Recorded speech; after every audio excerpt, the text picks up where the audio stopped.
ఆనందం సార్. మీరు మత్స్యకారుల కోసం మా నరసాపురం వచ్చి మరి మా అందరి కోసం, అదేవిధంగా మా నరసాపురం ప్రజల కోసం మరి మీరు ఇక మా కోసం వచ్చిన చాలా ధన్యవాదాలు సార్.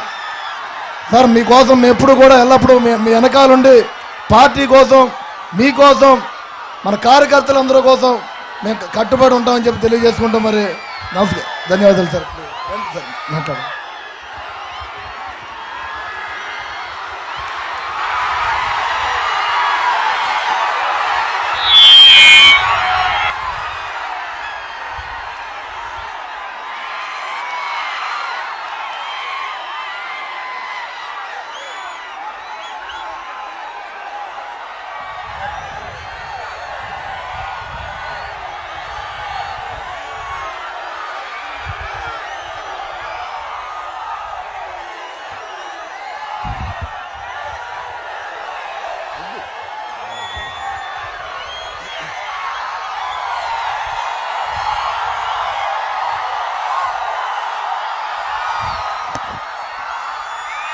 జై ఆంధ్ర, జై జనసేన, జై భారత్.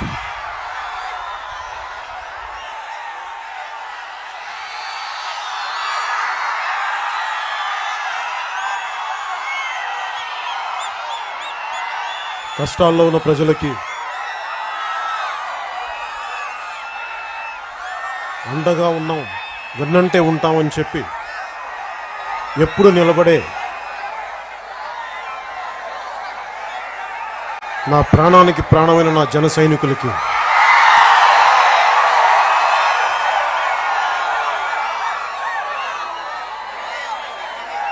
నా గుండెల్లో దీపంలాగా వెలిగే మా వీర మహిళలకి, ఆడపడుచులకి, వేదిక పైనున్న మా జనరల్ సెక్రటరీస్కి, మా జిల్లా అధ్యక్షులకి, మా నాయకులకి అందరికీ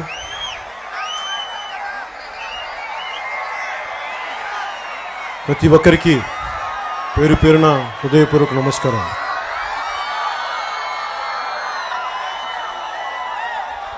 మత్స్యకారుల కోసం, వారి అభివృద్ధి కోసం, వారి అభ్యున్నతి కోసం, వారికి అండగా నిలబడటం కోసం చేసిన యాత్ర ముందుండి నడిపించి ఉభయ రాష్ట్రాలకి, అంటే ఉమ్మడి రాష్ట్రానికి సభాపతిగా పనిచేసి మంచి పేరు తెచ్చి హుందాగా వ్యవహరించి నాకు వెన్నుదన్నుగా నిలబడ్డ పిఎస్సి చైర్మన్ పెద్దలు నాదెండ్ల మనోహర్ గారికి నా హృదయపూర్వక నమస్కారం.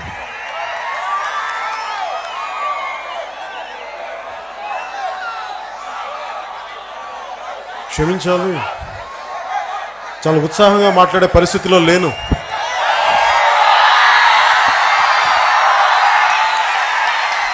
దానికి కారణం దారి పొడుగుతా గోతులు, గొయ్యలు,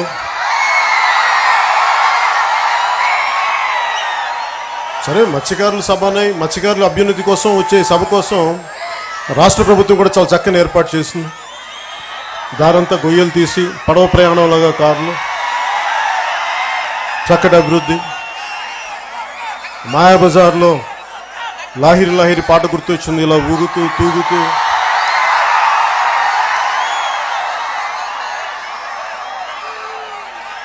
రాష్ట్రాన్ని గోతులమయం, గొయ్యలమయం చేసిన వైసీపీ ప్రభుత్వం.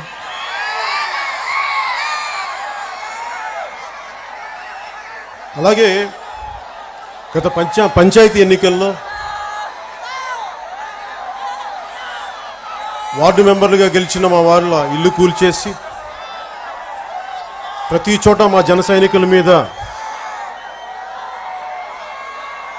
భయాందోళనకు గురి చేస్తే వైసీపీకి నేను చెప్పేది ఒకటే, వైసీపీ జనసేనను బెదిరిద్దాం అనుకున్న ప్రతి నాయకులకి కూడా, వైసీపీ నాయకులకి, బెదిరించే నాయకులు అయితే వారికి చెప్తున్నా, మీ పిచ్చి పిచ్చి వేషాలకి భయపడొచ్చు జనసేన గుర్తుపెట్టుకోండి. సంయమనం పాటిస్తున్నామంటే అది మా బలహీనత కాదు.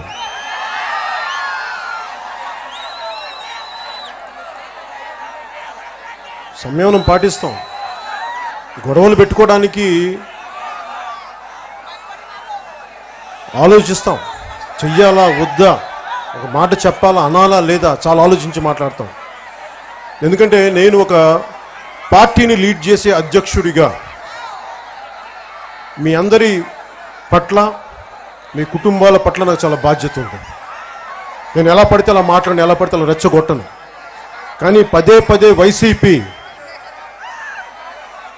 అక్రమంగా పోలీసులు కేసులు బనాయించి, అక్రమమైన కేసులు బనాయించి ఇదే పనిగా హింసిస్తే మేము ఏ స్థాయికైనా రోడ్డు మీద తెగించి మీకు నిలబడతాం, గుర్తుపెట్టుకోండి.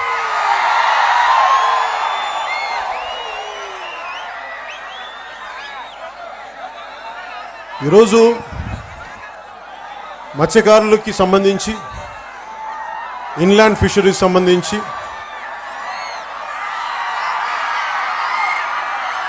జీవో 217 అనేది ఒక పెద్ద సమస్య అయింది. ఈ సమస్య కోసం మాట్లాడాలని చెప్పి దాదాపు 6 నెలల క్రితం బొమ్మిడి నాయకర్ గారి నాయకత్వంలో జనసేన మత్స్యకార విభాగానికి సంబంధించిన ప్రతి ఒక్కరూ ఆయన అప్రోచ్ అయ్యి ఈ సమస్య మీద మీరు స్పందించాలి అంటే ఆ రోజు మొదలుపెట్టిన ఆలోచన ఈ రోజున ఒక యాత్రగా ప్రారంభించి దాని ముగింపు ఈ రోజున నరసాపురం తీసుకొచ్చాం. దీని వెనక 60 నుంచి 75 లక్షలు ఉన్న అగ్నికుల క్షత్రియులు, పల్లె కాపులు, పల్లె రెడ్డిలు, ఓడ బలిజలు ఇత్యాది 16 కులాలతో పాటు వాటికి అనుసంధానంగా ఉండే ఇంకొక 16 కులాలు కలిపి 32 కులాలు, మత్స్యకార కులాలు, ఉపకులాలతో కలిపి 32 కులాలు, 30 కోస్తా మన తీర ప్రాంతం రాష్ట్రంలో, మన దేశంలోనే మొదటి 3 ఒకటిది మన 954 కిలోమీటర్లు ఉంటుంది. దీని మీద ఆధారపడింది దాదాపు 555 గ్రామాల్లో మత్స్యకార గ్రామాలు ఉన్నాయి. వీటిలో ఇంకా లక్షల మంది మత్స్యకారులు ఉన్నారు. వీళ్ళందరి భవిష్యత్తు ఎన్నోసారి, ఎందుకంటే నేను కపాసకుర్తిలో పోరాట యాత్ర, అప్పుడు నేను పోరాట యాత్ర ప్రారంభించింది శ్రీకాకుళంలోని కపాసకుర్తిలో గంగమ్మ తల్లికి పూజ చేసి పోరాట యాత్ర ప్రారంభించాను. ఎందుకు పోరాట యాత్ర అంటే సమస్యలు నేను వెళ్ళి తెలుసుకుంటాను, మీ కష్టాల్లో నేను ఒకడిని అవుతాను. గంగమ్మ తల్లి ఆశీస్సులు ఎందుకు తీసుకున్నానంటే మత్స్యకారుల కష్టాలు నాకు ఆ రోజు నుంచి తెలుసు. నాకు ఇది కొత్త కాదు. నాకు ఈరోజు ఎంత నిలబడాలనుకున్నాను. ఈ రోజున కనుక జనసేన కనీసం ఒక్క పట్టుమని 10 మంది ఎమ్మెల్యేలు ఉండుంటే ఈ రోజున ప్రభుత్వం ఈ జీవో 217 ఇవ్వడానికి ధైర్యం చేసేది కాదు. చింపేసేవాళ్ళం, ఇలా చింపేవాళ్ళు.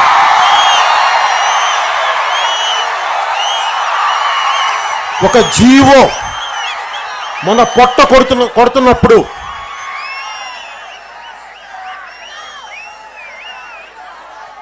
సివిల్ డిజోబీడియన్స్ అనేది ఒకటి ఉంది. హెన్రీ డేవిడ్ థోరో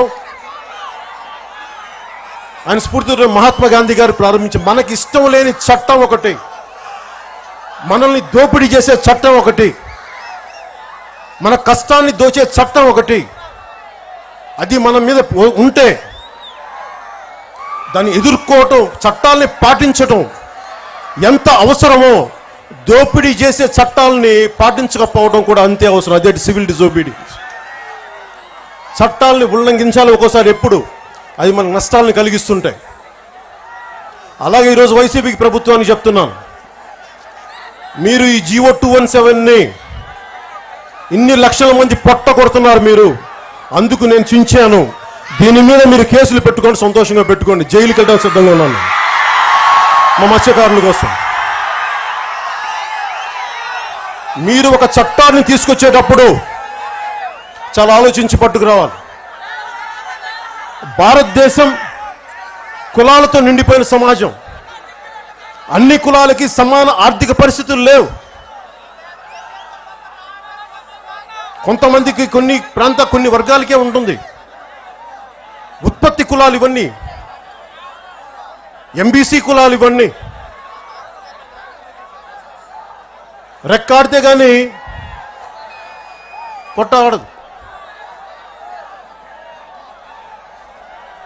అలాంటిది ఈ రోజున ఇలాంటి జీవో 217 తీసుకొచ్చి అనేక రకాలుగా ఇబ్బందులు పెడతా ఉంటే దాని వెనక కొంత ప్రజలు మీకు చెప్తాను, మత్స్యకారులు అందరికీ కూడా. నేను చట్టాన్ని చాలా బలంగా పాటించేవాడిని, చట్టాలను నమ్ముతాను. కానీ చట్టాలు మనల్ని ఇబ్బంది పెడతా ఉంటే వాటిని నేను ఉల్లంఘించడానికే సిద్ధం ఉంటాను. నాకు అసలు ఇబ్బంది లేదు. ఎందుకంటే నేను రాజకీయాల్లోకి వచ్చింది భయపడటానికి, నేను రాజకీయాలకు రాలా. వంగి వంగి దండాలు పెట్టడానికి నేను రాజకీయాల్లోకి రాలా. నీలో సాహసం ఉంటే దేశంలో అంధకారం ఉంటుందా? నీలో సాహసం ఉండాలైతే. అలాంటి సాహస వీరులు మత్స్యకారులు. వేటాడటం వారి వృత్తి. సముద్రంలోకి పోయి చేతిలో ఒక వల తీసుకొని ఒక చిన్న పడవలో పోతారు లోపలికి. ఎంత సాహసం ఉండాలి దాంట్లో. అలాంటి సాహసంతో నిండిపోయిన ఈ మత్స్యకారులు, వారిని భయపెడతారంటే ఒక సాహసం ఉన్న గుంపు 65 లక్షల మంది సాహసం గుండెల్లో నిండిపోయి ఉంటుంది వీళ్ళకి. మీ సాహసమే నాలో స్ఫూర్తి తెచ్చింది. అందుకే నేను కపాసుకుర్తిలో గంగమ్మ పూజ చేసి ఎందుకు తీసుకుని మీ స్ఫూర్తి నాకు కావాలి. మీలో ఉండే సాహసం నేను స్ఫూర్తిగా తీసుకొని రాజకీయ ప్రయాణం మొదలు పెడుతున్నానని చెప్పి ఆ రోజున మత్స్యకారులకి గౌరవప్రదంగా మీరే నాకు స్ఫూర్తి, అందుకని ప్రారంభించాను. ఈ రోజున జీవో 217 అనేది ప్రతి కులం కూడా మనం అర్థం చేసుకోవాల్సింది. ఉత్పత్తి కులాలు ఇది. గోరటి వెంకన్న రాసినట్టుగా పల్లె కన్నీరు పెడుతుందో, కనిపించిన కుట్రలో పల్లె ఇరుక్కుపోయింది, చాలా గాయాలు పాలైంది అనేది ఆయన అర్థం వచ్చే పాటని చూస్తే, ఏదైతే ఉత్పత్తి కులాలు ఉన్నాయో ఉత్పత్తి కులాలకి రాను వచ్చి ఈ ఆర్థిక వ్యవస్థలో ఇబ్బందులు గురవుతూ ఉన్నారు. మరబోట్లు రాకముందు సముద్ర తీరం అంతా మత్స్యకారులదే. సముద్రంలోకి వెళ్ళడానికి ఒక హద్దులు లేవు. ఒక చిన్న నాటు పడ ఒక వల వేసుకొని ఒక తెడ్డేసుకొని ముందుకు వెళ్ళిపోవచ్చు. మత్స్య సంపద అంతా వారిది.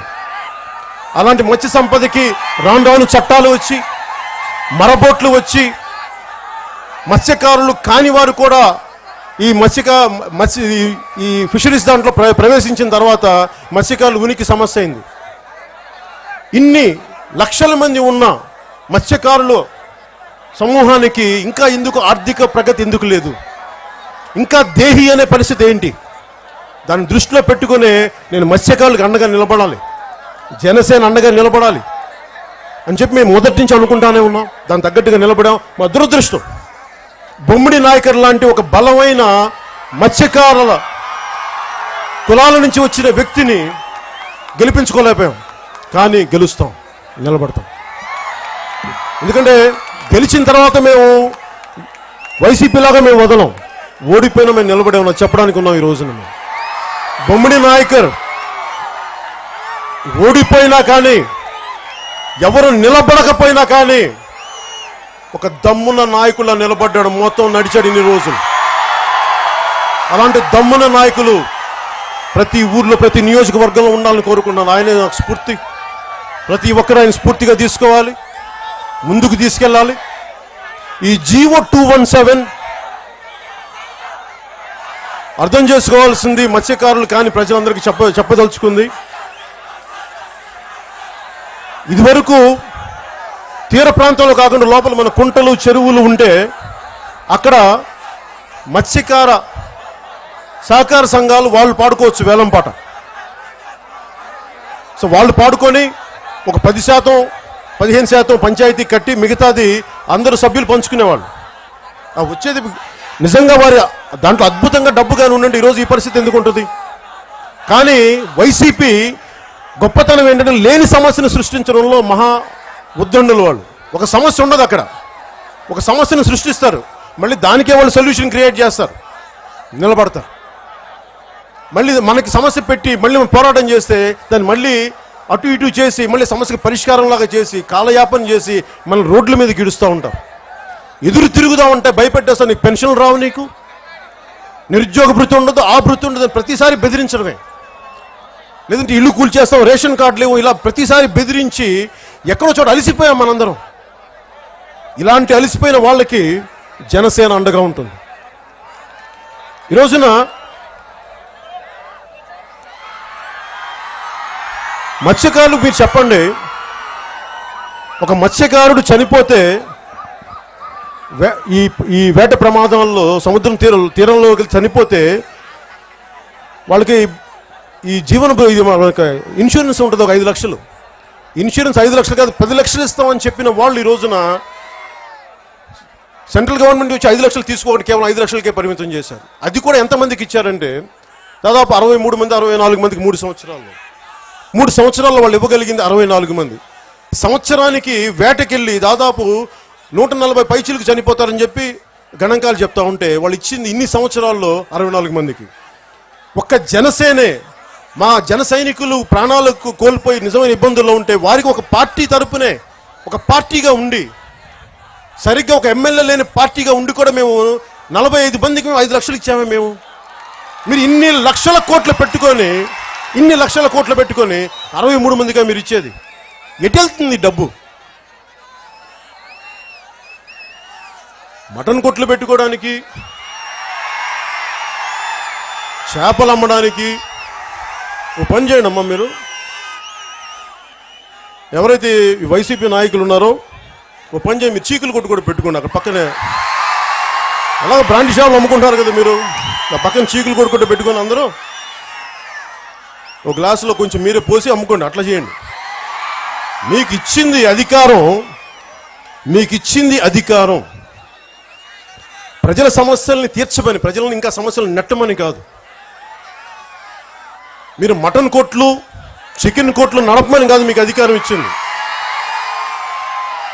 అసలు ప్రభుత్వానికి ఏం పనయ్యా మీకు? మీరు పాదయాత్రలు చేసింది చికెన్ కోట్లు అమ్ముకోవడానికి, చికెన్ కోట్లు పెట్టడానికి, చేపలు అమ్ముకోవడానికి మీరు పాదయాత్రలు చేసింది. మీరు ఆ రోజు చెప్పుండాల్సింది కదా. ఆ రోజున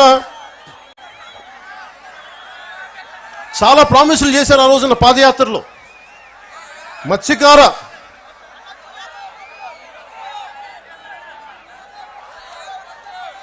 చాలా ప్రామిసులు చేశారు. ఆ ప్రామిసులు కూడా మత్స్యకార సంఘాలకు తెలుసు. ఆ ప్రామిసులు ఏమైనా అడగండి, ఎందుకు నిలబెట్టుకోలేకపోతే నిలదీయండి. వాళ్ళు నిలబెట్టుకోలేని ప్రామిసులు ఎందుకు చేస్తారు? నిలబెట్టుకోలేని మాట ఎందుకు చేస్తారు?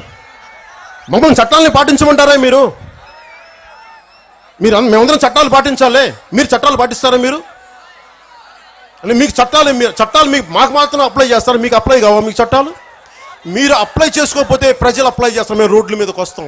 మీరు చట్టాలు పాటించేలా మిమ్మల్ని చేయిస్తాం. దిగొచ్చారనుకుంటున్నారా మీరు? సామాన్యమైన మనుషులు మీరు గుర్తుపెట్టుకోండి.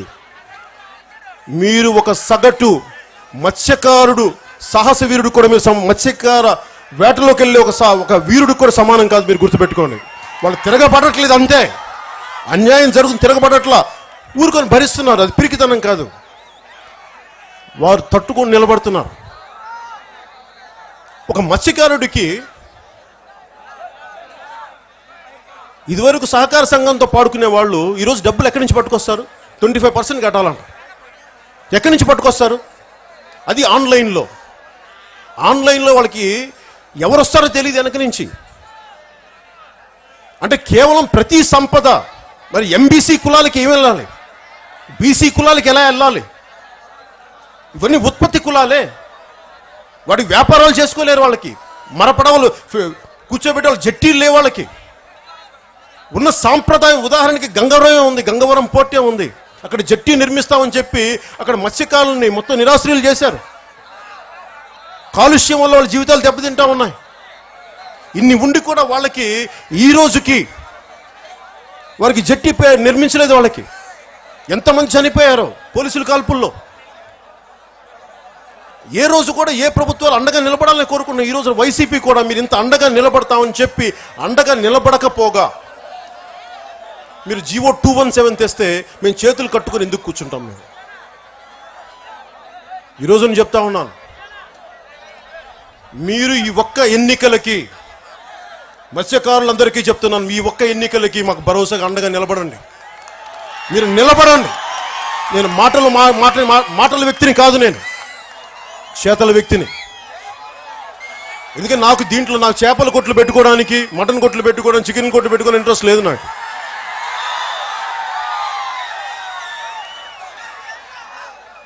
ఈ జీవో 217 ఒకటి ఆల్రెడీ నష్టాల్లో ఇబ్బందుల్లో ఉంటే ఇన్ని లక్షల మంది ప్రతి సంవత్సరం 25,000 మంది ఆంధ్ర నుంచి తీర ప్రాంతాల నుంచి గుజరాత్కి వలస వెళ్ళిపోతారే.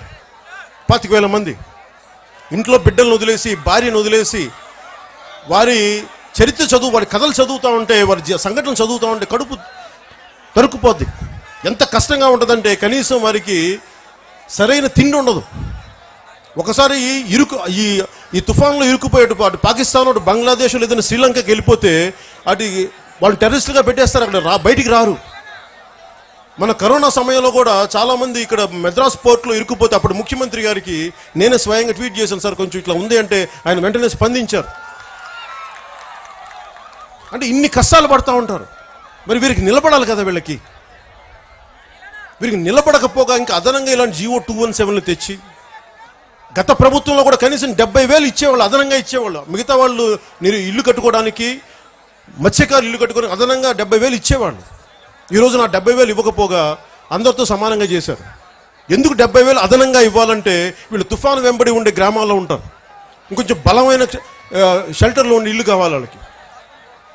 నేను పోరాట యాత్ర అప్పుడు తుఫాను వచ్చినప్పుడు ఆ మధ్య 2018లో హుదూద్ తుఫాను అప్పుడు వెళ్తే మొత్తం అన్ని చోట్ల కూడా కనీసం తాగడానికి నీళ్లు లేవు. మొత్తం ఎటు చూసినా నీళ్లు ఉంటాయి, కానీ తాగడానికి నీళ్లు ఉండవు. గ్రామాల్లో నీళ్లు లేవు. వాళ్ళు ఎన్ని బాధల్లో ఉన్నారు. కనీసం ఏదైనా పడవలు పోతే వాటికి కూడా ఇన్సూరెన్స్ ఉండదు. ఎందుకంటే మీరు కూర్చోబెట్టి చాలామంది మోసం చేశారు కాబట్టి ఆ ఇన్సూరెన్స్ కూడా రద్దు చేశారని చెప్తా ఉన్నారు. సో ఇన్ని కష్టాలు ఉన్నప్పుడు వీరి కష్టాలను ఎలా తీర్చాలని ఆలోచించాలి తప్ప ఇంకా అదనంగా కష్టాలను పెడదాం. అసలు ఈ వైసీపీ ఒక ఆలోచన విధానం ఏంటంటే వాళ్ళ నాయకులకి మిగతా వాళ్ళు ఎవరి దగ్గర డబ్బు ఉండకూడదు. ఎంతసేపు మనందరం దేహి అని అంటుండాలి. వాళ్ళ దగ్గరికి వచ్చి ఎంత పెద్ద స్థాయి వ్యక్తి అయినా సరే, సార్ జగన్ గారు కొంచెం మీరు మాకు చెయ్యాలి సార్, మాకు పెద్దలు మీరు చెయ్యాలి మాకు ఇవన్నా, అలా అంటే వారు ఈగో సాటిస్ఫై అవుతుంది. బాగుంటుంది, తృప్తిగా ఉంటుంది. తగ్గారు నా దగ్గర అందరం. ఇదే రాజరికమా? ఇది రాజరికం అనుకుంటున్నారా మీరు? రాజరికాలు కాదే, ఫ్యూడలిస్టిక్ సొసైటీ కాదు, ఇది డెమోక్రసీనా? ఇది ప్రజాస్వామ్యమయ్యా. మీరు ప్రజాస్వామ్యం అంటే మీరు ఫ్యూడలిస్టిక్ వ్యవస్థలో మీరు ప్రవర్తిస్తానంటే ఎట్లా ఊరుకుంటాం మేము? మీకే ఇంత తెగింపు ఉంటే స్వాతంత్ర్య యోధుల స్ఫూర్తిని నింపుకున్న మాకు ఇంకెంత తెగింపు ఉంటుందో మీరు ఊహించగలరా? భరిస్తున్నాం, భయంతో కాదు, సహనంతో. మీరు అక్కడ దాకా తెచ్చుకుంటారా, మీరు ఇలాంటి జీవో 217లో వెనక్కి తీసుకుంటారు, మీ చేతుల్లో ఉంది. మీరు సమయం తీసుకోండి. వైసీపీ నాయకులకి, మత్స్యకారులకి డబ్బులు ఎక్కడి నుంచి వస్తాయి? ఈ ఆన్లైన్ విధానం పెట్టారు, మీరు ఎక్కడి నుంచి డబ్బులు వస్తాయి? ఎవరి చేతులకు వెళ్ళిపోతుంది? సాంప్రదాయ చేపలను వేటాడటం వాళ్ళ వృత్తి అది. ఆల్రెడీ సముద్ర తీరాల్లో మొత్తం మిగతా వాళ్ళు వచ్చేసారు, కాదనట్లేదు. అది పోటీ ప్రపంచం, ఆ ఆర్థిక సంస్కరణలు ఇంకోటి పేరు పెట్టిన ఏదని చెప్పండి, అది పోటీ. కనీసం ఇన్లాండ్ ఫిషరీస్లో కూడా కుంటలు చెరువులు కూడా వాళ్ళకి వెళ్ళకపోతే ఎలాగా? అంటే ముందుగా నెల్లూరు జిల్లాలోనే మేము పైలట్ ప్రాజెక్టుగా పెట్టామనేది ఉంది.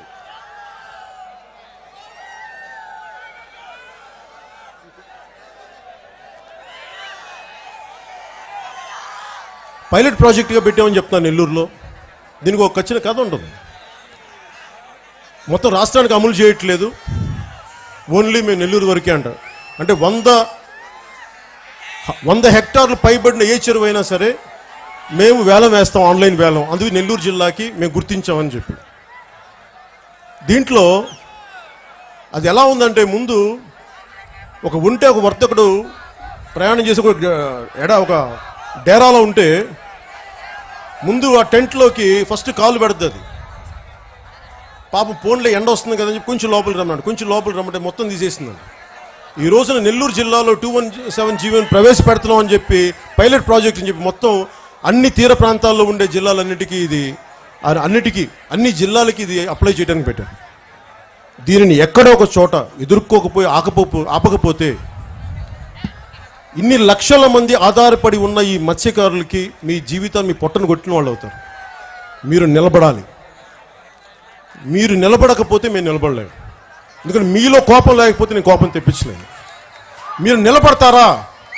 మీకు అండగా నేనుంటాను. దెబ్బ నా మీద పడినావు, నేను తీసుకుంటాను. దెబ్బ నేను తీసుకుంటాను మీకు. కానీ మీరు నిలబడకపోతే, మీరు భయపడి, కానీ మీరు ఒకటే గుర్తుపెట్టుకుని, వీరికి భయపడొద్దు. వైసీపీ నాయకులకి, వైసీపీ నాయకులను దిగొచ్చారా వీళ్ళేమన్నా? ఇంతమంది ఉన్నాం, వాళ్ళలో 151 ఎంత ఉన్నారు వాళ్ళు. 155 ఎంత 151 అంత జనసేన కలుపుకొని చెప్తున్నారు. అప్పుడప్పుడు మనం వెళ్ళిపోయాడు కదా మన ఎమ్మెల్యే. ఎందుకని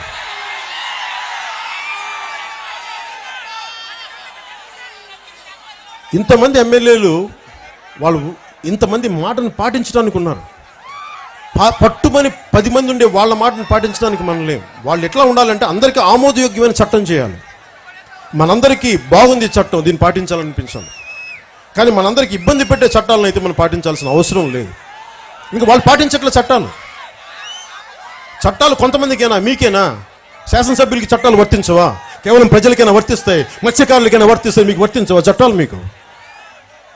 మీకు భయం లేదా? మీకు వైసీపీ వాళ్ళకి భయం అని మర్చిపోయారు. మీకు భయం తెప్పిస్తాయి. ఎలా వస్తా ఉంటే ఇలా రోడ్డు మీదకి వచ్చినప్పుడు మీకు ఆటోమేటిక్గా భయం అనేది వస్తుంది. ఎంతమందిని జైల్లో పెడతారా మీరు?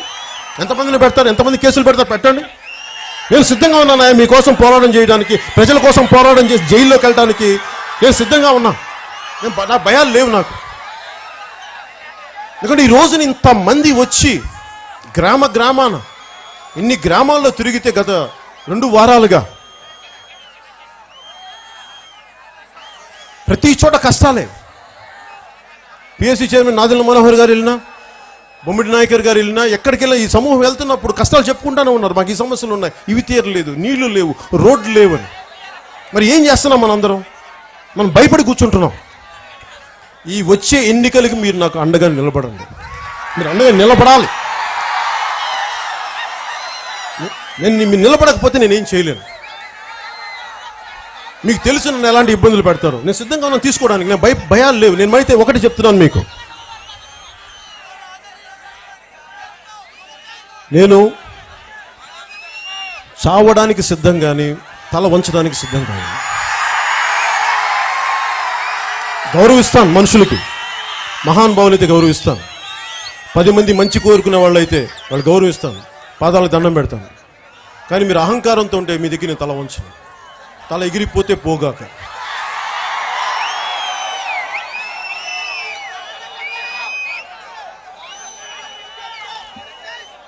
మత్స్యకార గ్రామాల్లో కనీస వసతులు లేవు.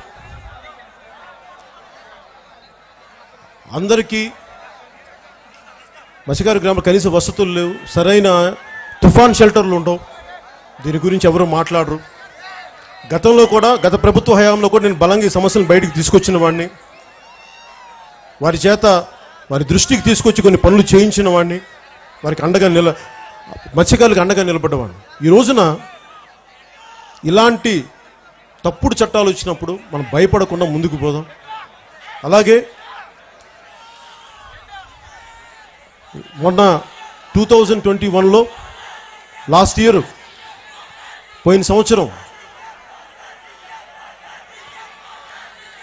అంతర్జాతీయ మత్స్యకారుల దినోత్సవం రోజున రాష్ట్ర ముఖ్యమంత్రి ఆన్లైన్లో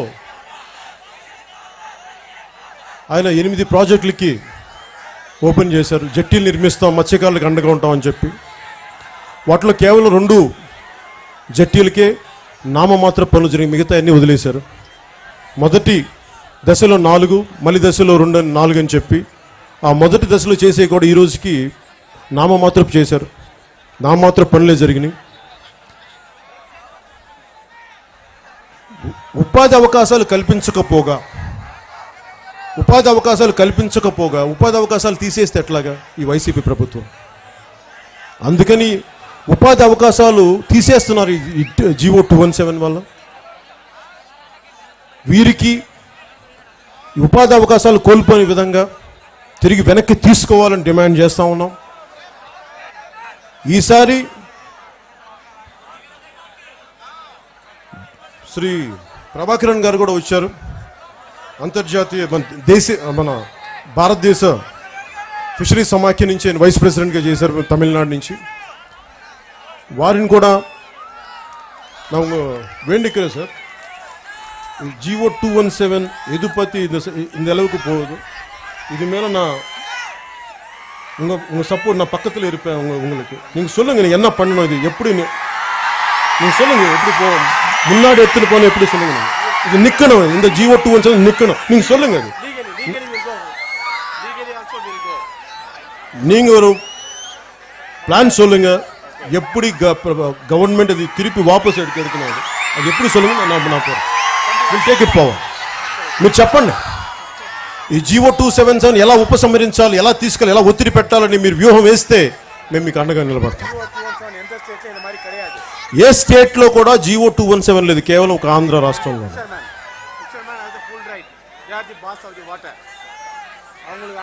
షూర్ సార్. ఉత్పత్తి కులాలకు సంబంధించి ముఖ్యంగా మత్స్యకారులకి సముద్రం మీద బతకడం తప్ప వాళ్ళకి ఏం తెలుస్తుంది ఎక్కువ శాతం మందికి. అలాగే వారి కుటుంబాల్లో ఉండే సమస్యలు కానీ వాళ్ళ ముఖ్యంగా వాళ్ళ ఆడపడుచులకు, మహిళలకు ఉండే సమస్యలు చాలా తెలుసు నాకు, నేను తిరిగాను కాబట్టి. వాళ్ళ ఆరోగ్య సమస్యలు ఉన్నాయి, వాళ్ళ పిల్లలకి సరైన విద్యా సౌకర్యాలు ఉండవు. నాకు ఒకసారి అనిపిస్తే మత్స్యకారులను చూస్తే డీప్ సీ స్విమ్మింగ్ చేస్తూ ఉంటారు. వీళ్ళలో ఎంతమంది ఒలింపిక్ స్విమ్మర్స్ ఉన్నారో ఈ టాలెంట్ ఎందుకు పట్టుకోలేకపోతున్నారు, ఈ టాలెంట్ అంతర్జాతీయ స్థాయిలో ఎందుకు పెట్టుకోలేకపోతున్నాం? వీళ్ళలో గొప్ప స్పోర్ట్స్ మెన్ ఉంటారే, ఎన్ని రకాలుగా ఆలోచించవచ్చు. ఇప్పుడు దాకా ఏ ప్రభుత్వాలు ఆలోచించలేదు. జనసేన నేను మీకోసం ప్రత్యేకించి మత్స్యకారులకు సంబంధించి మేము వచ్చే ఎన్నికల కోసం ప్రత్యేకంగా మా మేనిఫెస్టోలు ప్రత్యేకించి మీకోసం ప్రోగ్రాం పెడతాం. ఎలా మిమ్మల్ని పైకి తీసుకురావాలి, మిమ్మల్ని ఎవరు దేహి అనే పరిస్థితిలో రాకూడదు. సత్యలింగం నాయకర్ గారి దృష్టికి తీసుకొస్తాం. మీరు ఒక గొప్ప మహానుభావులు, అగ్నికుల క్షత్రియులు.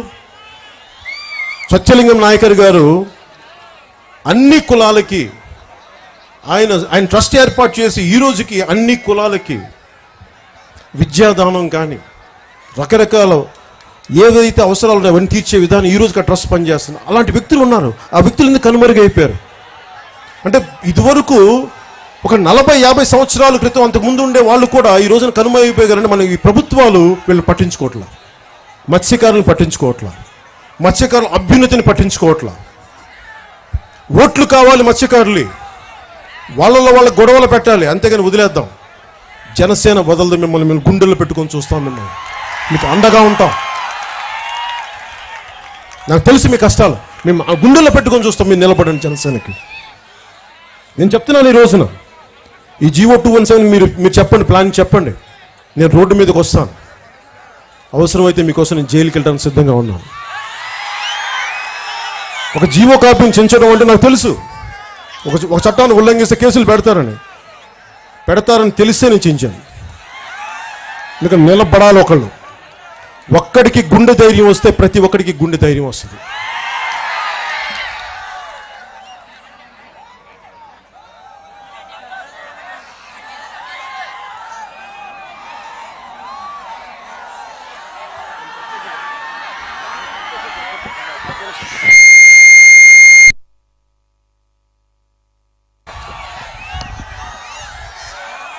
మీకు అండగా నిలబడతాం. నేను మీరు సంపూర్ణ భరోసా పెట్టండి నా మీద. నేను మీకోసం నిలబడేవాడిని. ముఖ్యంగా మత్స్యకారులకి, మీ ఆడపడుచులకి, మీ మహిళలకి, వారి ఆరోగ్య సమస్యలు కానీ, వారికి ప్రత్యేక విద్యా వ్యవస్థ కానీ, భవిష్యత్తులో జనసేన రాగానే ఒకవేళ ఎట్టి పరిస్థితుల్లో కూడా వీళ్ళు మొండి పట్టుకెళ్ళి జీవో 217 ముందుకు తీసుకెళ్తే క్షేత్రస్థాయిలో పోరాటం చేయడానికి సిద్ధంగా ఉన్నాం. కాదు కూడదని చెప్పి మనల్లో చీరికలు తెచ్చి వాళ్ళు ముందుకు తీసుకెళ్తే 24లో వచ్చే మన జనసేన ప్రభుత్వం ద్వారా వెంటనే దీన్ని వాపసు చేస్తాం. అలాగే ఎవరైతే ఇందాక పెద్దలు మనోహర్ గారు చెప్తున్నట్టుగా ఆల్రెడీ కోటేశ్వర్లు మీరు పాడుకునేవాళ్ళు, మీకు ఈ చెరువులు అవసరం లేదు, మీకు వదిలేయండి, వీటిని మత్స్యకారులకు వదిలేయండి. ఎందుకంటే మీరు ఈరోజు పెట్టుబడి పెడితే వచ్చే జనసేన ప్రభుత్వం తీసేసి అందులో మీరు నష్టపోకుండా ఉండకూడదు, ముందుగానే మీకు హెచ్చరిస్తున్నాను. మీరు దయచేసి మీరు సహకరించండి. వారి జీవనోపాధిని కొట్టకండి. ఈ ఆన్లైన్లో పాడుదాం అనుకుని ఎవరైనా సరే వైసీపీకి మద్దతుగా ఉందామని ఎవరికున్న దయచేసి మత్స్యకారుల జీవనోపాధిని కొట్టకండి. ఒకవేళ అలాంటి పరిస్థితిలో ఉంటే జీవో 217ని ముందుకు తీసుకెళ్లకుండా మొదటి పోరాటం చేస్తాం. కాదుకూడదు మొండి పట్టుకెళ్తే మటుకు వచ్చిన వారం రోజులు తీసేస్తాం. ఖచ్చితంగా చేస్తాం. అది దీన్ని గుర్తుపెట్టుకోండి.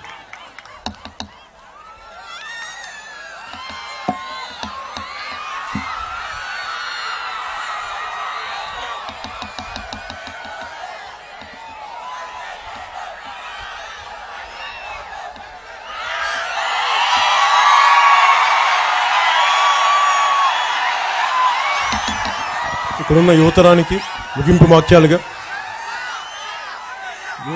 ఇక్కడున్న యువతరానికి నేను మీకోసం ఉన్నాను, ఆడపడుచులకి మీకోసం ఉన్నాను, పెద్దలకి మీకోసం మేము ఉన్నాం. ఎక్కడికి పారిపో, నిలబడి ఉన్నాం. ఈ రోజున నేను పార్టీ పెట్టి నిలబడటానికి గుండె ధైర్యం ఇచ్చింది మీరే, మా ఆడపడుచులు, మా జన సైనికులే. మీరు లేకపోతే జనసేన లేదు, మా ఆడపడుచులు లేకపోతే జనసేన లేదు. మీరే మా స్ఫూర్తి. మీరిచ్చే ఈ గుండె ధైర్యమే నన్ను పోరాటం చేయడానికి ముందుకు తీసుకెళ్తా ఉంది. భవిష్యత్తులో మీకు అండగా ఉంటాం. మళ్ళీ మార్చి 14న మళ్ళీ కలుద్దాం. రాష్ట్ర భవిష్యత్తు ఎలా ఉండాలి, ఎలా ఉండబోతుంది, సమస్యలను ఎలా ఎదుర్కోవాలి, ఎలా యుద్ధం చేయాలి, 24కి వచ్చే ఎన్నికలకి మనం ఎలా సంసిద్ధులు అవ్వాలి, మార్చి 14న జనసేన ఆవిర్భావ దినోత్సవం రోజున మాట్లాడుకుందామని తెలియజేసుకుంటూ సెలవు తీసుకుంటున్నాను.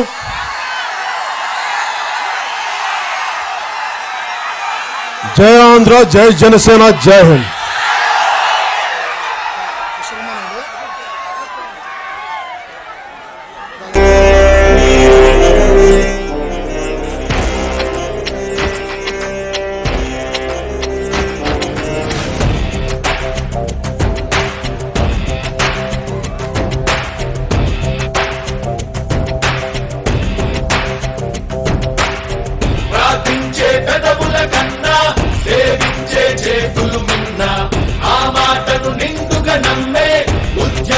మన జనసేన సేన సేన సేన జనసేన సేన సేన సేన సేన సేన జనసేన.